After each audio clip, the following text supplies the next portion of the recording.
چې ما قرآن کریم د چا نه ویلی دی، چونکې دا خلک زما شاګردان شو او دوی ټولو ته زه د قرآن د ویلو اجازت هم ورکوم چې چا قرآن راغستی دی ناست دي ورته. زما د قرآن 2 سندونه دي.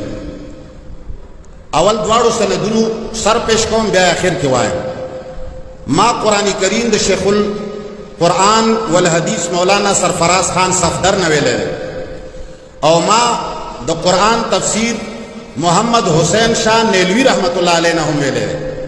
او دې دواړو سرفراز خان صفدر اور محمد حسین شاہ نیلوی رحمت الله علیه دې دواړو د شیخ حسین علی رحمت الله علیه نه ویلی دی، او شیخ حسین علی رحمت الله علیه د شیخ محمد عثمان نه ویلی دی، او شیخ محمد عثمان د شیخ دوست محمد قنداری نه ویلی دی، او شیخ دوست محمد قنداری د شیخ شاہ احمد سعید نه ویلی دی، او هغه د شیخ ابو سعید نه ویلی دی، هغه د عبدالعزیز محدث دهلوی نه ویلی دی، هغه د شاه ولی الله محدث دهلوی نه ویلی دی. دا یو سند دی. دویم سند زما ما ته اجازت او قرأت دواړه حاصل دي د شیخ خان بادشاہ چې زمونږ د کورم ایجنسی د اوچت اوسیدونکی دی، اوس په قطر کې دی، او هغه دا قرآن ویلی دی د شیخ القرآن مولانا محمد طاهر رحمت الله علیه نه، او هغه ویلی دی د مولانا حسین علی رحمت الله علیه نه، او هغه ویلی دی د شیخ عبید الله سیندی نه، او دا حسین علی عبید الله سیندی دی دواړو د شیخ محمود حسن نه ویلی دی، او شیخ محمود حسن د قاسم ننوتوی نه ویلی دی، او قاسم ننوتوی د عبدالغنی دهلوی نه ویلی دی، او عبدالغنی دهلوی د شاه اسحاق رحمت الله علیه نه ویلی دی، او هغه د شاه عبدالعزیز رحمت الله علیه نه ویلی دی، او هغه د شاه ولی الله رحمت الله علیه نه ویلی دی. شاه ولی الله بیا شیخ محمد فاضل اسیندی نه ویلی دی، هغه بیا شیخ القرآن عبدالخالق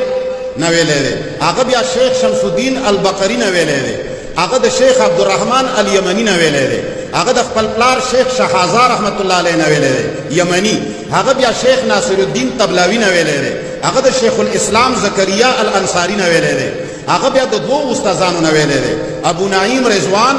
او شیخ احمد بن بکر القلقی. هغو دواړو بیا د شیخ محمد بن علی بن یوسف بن الجزری چې کتاب النشر فی قراءات العشر لیکلی دی، هغه نه ویلی دی،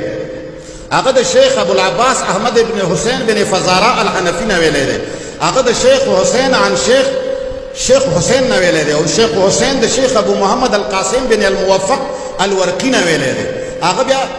مشایخ ډیر دي، دا هغه بیا احمد بن علی الحصار الدانی نه هم ویلی دی، شیخ محمد بن سعید المرادی نه هم ویلی دی، شیخ محمد بن ایوب الغافقی نه هم ویلی دی. دې دریو واړو بیا شیخ علی بن محمد بن حسین رحمت الله علیه نه ویلی دی، هغه بیا عبدالمنعم بن عبدالله بن غلبون نه ویلی دی، هغه د شیخ علی بن محمد بن ابی داود الهاشمی نه ویلی دی، هغه د شیخ احمد بن سهل بن الفیروزان الاشنانی نه ویلی دی، هغه بیا د شیخ عبد بن صباح النهشلی الکوفی نه ویلی دی، هغه د امام حفظ بن سلیمان بن مغیرہ نه ویلی دی، هغه د عاصم بن بهدلہ بن ابی النجود نه ویلی دی، هغه د امام عبدالله بن حبیب ابو عبدالرحمن السلمی نه ویلی دی،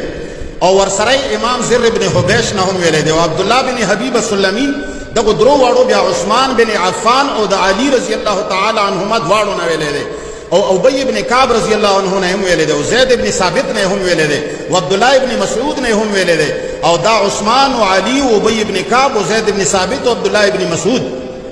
پنځو واړو بیا محمد رسول الله صلی الله علیه وسلم نه ویلی دی. محمد رسول الله ته جبرائیل امین راوړی دی، جبرائیل امین ته الله جل جلاله ورکړی دی. مبارک دی تاسو ته، الله دې تاسو ته دا قرآن او دا سند بختور کی. دا کسان یو څو فارغ شول، دې ټولو کسانو ته زما د طرفه سند هم دی او دوی ته اجازت هم دی. مفتی قاری وجید علی صاحب ورمړ میانه پېښور،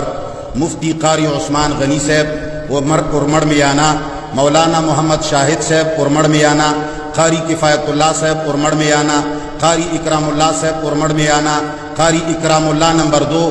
ورمڑ میں آنا، قاری ابو ذر ورمڑ میں آنا، قاری صداقت علی ورمڑ میں آنا، قاری ثناء اللہ ورمڑ میں آنا،